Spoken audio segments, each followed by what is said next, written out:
So, artificial intelligence has basically exploded onto the real estate scene, and it feels like it's changing everything overnight.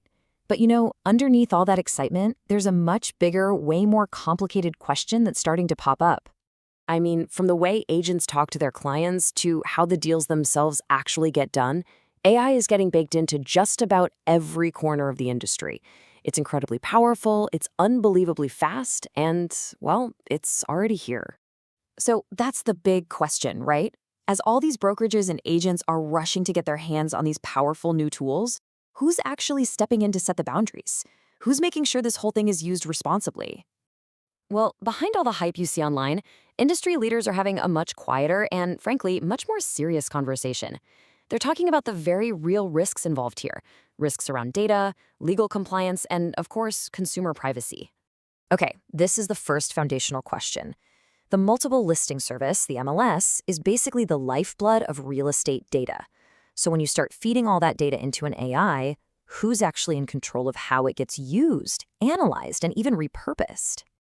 And this leads to a huge privacy concern. Just think for a second about all the sensitive stuff in a real estate deal.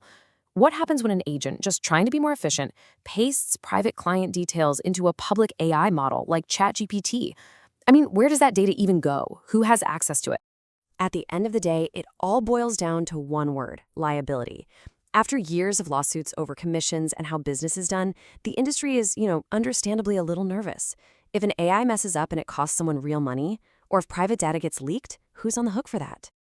To really get a handle on these risks, let's start with the most obvious example, something you've probably already seen: listing photos. Because look, it's one thing to make a photo look a little better. It's a whole other thing to make it flat out misleading.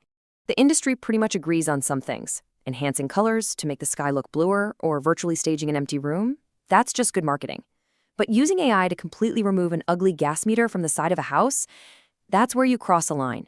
You're altering what's called a material fact, something so important it could actually change a buyer's decision. And this quote from Matt Fowler of Dorify MLS just nails the problem perfectly. AI might be able to digitally erase something you don't like, but it doesn't change the reality a buyer is going to face when they show up. You can't just wish that gas meter away. And we're already starting to see the industry react. Over in California, a new law actually requires you to disclose if listing photos have been digitally altered. Big brokerages are updating their own policies, and agent training is ramping up fast. It's all about making sure the consumer can still trust what they see. But this issue goes so much deeper than just a few doctored photos. Let's talk about the data itself, the core information in the MLS that powers everything from Zillow to these brand new AI tools. You see, for years, data sharing has been governed by these old-school rule sets, IDX and VOW. They were built for a simple world of websites, and they were all about how data could be displayed. They were never, ever designed for a world where you're feeding enormous data sets into AI models for deep analysis and training. The rules are just obsolete. This really shows you the critical shift in thinking that's happening. The old way was super restrictive. It basically gave you a tiny little list of things you were allowed to do. The new approach that's being worked on is permissive. It says, hey, go innovate, do cool things, as long as you don't do these few clearly forbidden things, especially anything that messes with consumer privacy.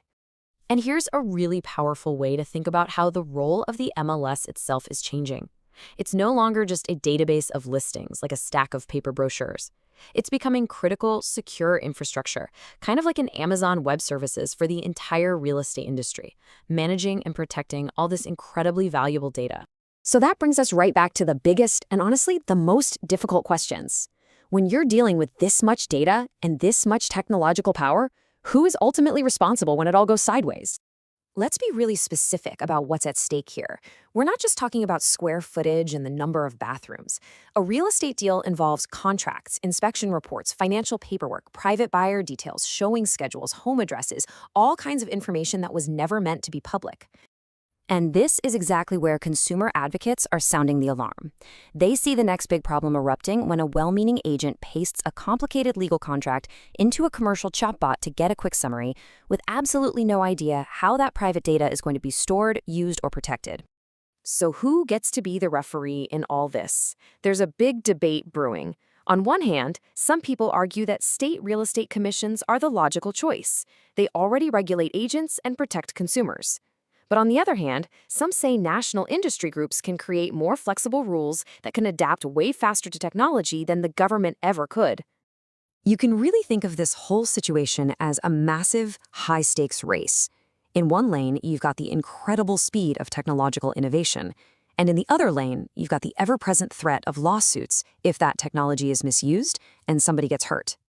The bottom line is this. Smart industry leaders are trying to get out in front of this problem. They want to build the rules of the road themselves, creating clear policies and frameworks now instead of waiting for a judge to force those rules on them after a long, expensive court battle. And that leaves us with the final pressing question. AI is not slowing down. So is the real estate industry going to successfully build a clear, safe bridge that allows for innovation? Or is it about to learn some of its most expensive lessons, one lawsuit at a time?